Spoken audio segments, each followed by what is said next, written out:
அஸ்ஸலாமு அலைக்கும். இன்றைக்கி ஈவினிங் ஸ்நாக்ஸ் பீஃப் முட்டை போண்டா எப்படி செய்கிறது நான் செய்து காமிக்கிறேன். வாங்க. பீஃபை சுத்தம் பண்ணி சின்ன சின்ன பீஸாக கட் பண்ணி நான் குக்கரில் சேர்த்துக்கிறேன். இஞ்சி பூண்டு விழுது கொஞ்சம், உப்பு கொஞ்சம், தண்ணி ஒரு டம்ளர் ஊற்றி மூடி வச்சு 5 விசில் வரட்டும். வந்ததான் அடுப்பை ஆஃப் பண்ணிடலாம்.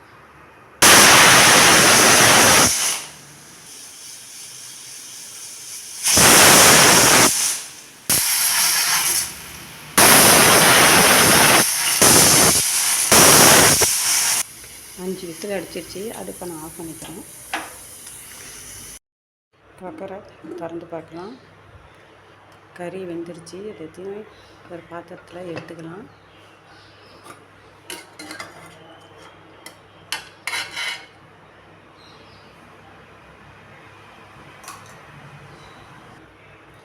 குக்கர்லேயே முட்டையை அவிச்சு எடுத்துக்கலாம்.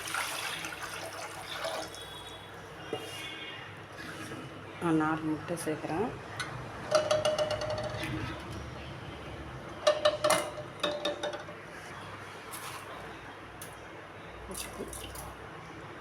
மூடி வச்சிடலாம்.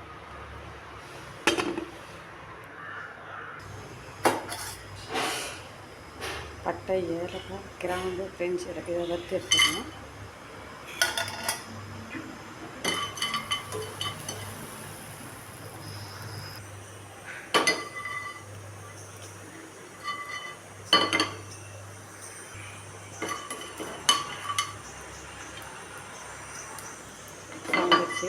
இதை தூள் பண்ணி எடுத்துக்கலாம்.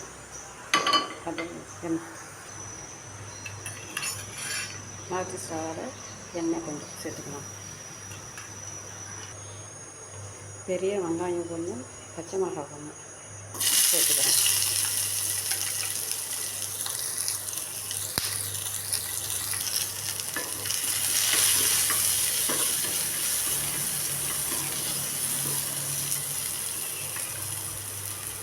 இஞ்சி பூண்டு விழுது 1/2 ஸ்பூன்.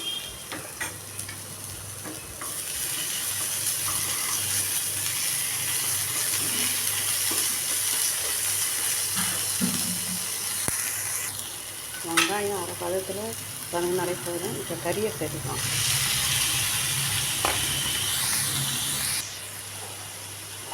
உப்பு கொஞ்சம் கறியில் உப்பு போட்டு வேக வச்சுருக்கேன், அதனால் கொஞ்சமாக சேர்த்துக்கிறேன்.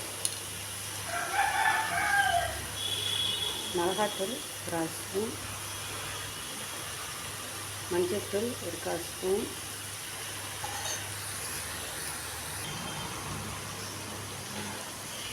மிளகுத்தூள்,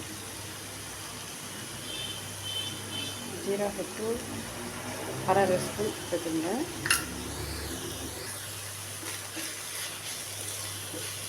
கிளறி விட்டுக்கலாம்.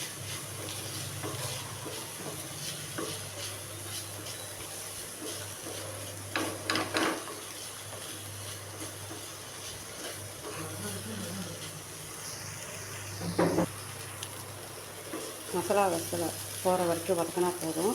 இது மசாலா போயிடுச்சு. இப்போ அடுப்பு ஆஃப் பண்ணிக்கிறேன். ஆறட்டும்.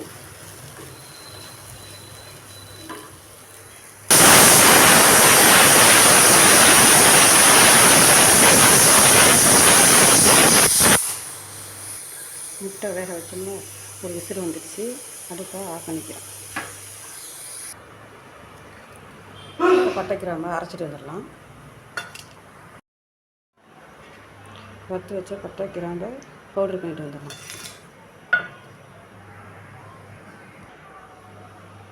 பவுடர் பண்ணிட்டு வந்துட்டு அடுத்தது கறியை அரைச்சிட்டு வந்துடலாம்.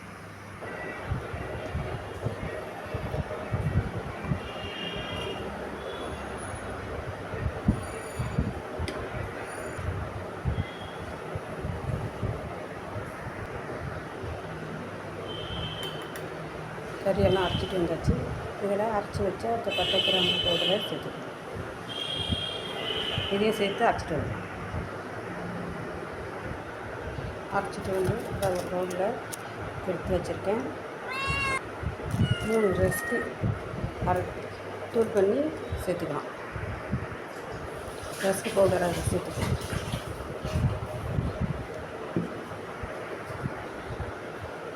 ரஸ்க்கு பவுடரை சேர்த்து நல்லா பசைஞ்சு விட்டுக்கலாம்.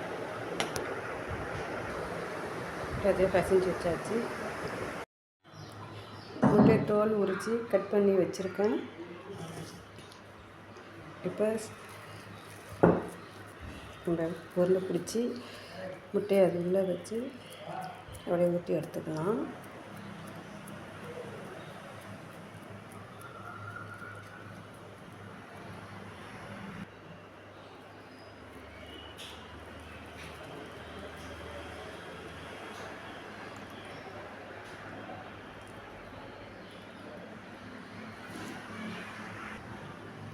இதேமாரி நம்ம ரெடி பண்ணி வச்சுக்கணும்.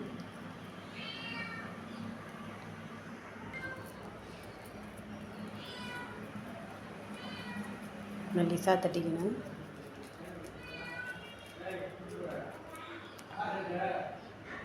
முட்டையை வச்சு மூடிக்கணும்.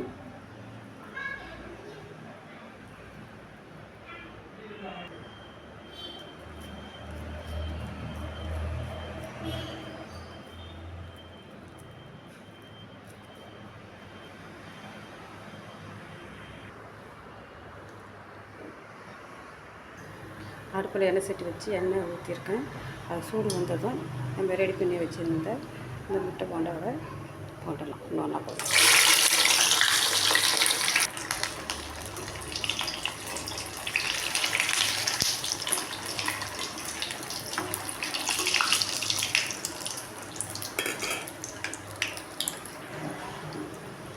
திருப்பி விட்டுக்கலாம்.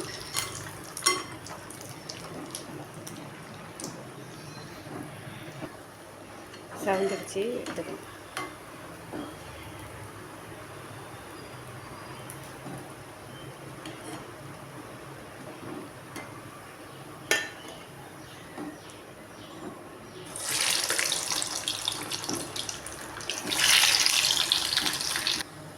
அடுப்பை சிம்லேயே வச்சு போட்டு எடுக்கணும்.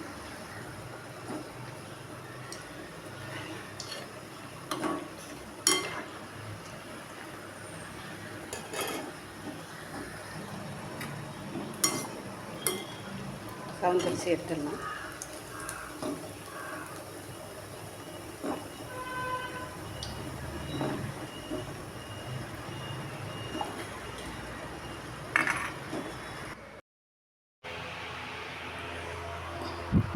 பீஃப் முட்டை போண்டா ரெடி. பீஃப் எக் கட்லேட்டுன்னு சொல்லலாம். எப்படி இருக்குன்னு பார்த்துட்டு சொல்கிறேன்.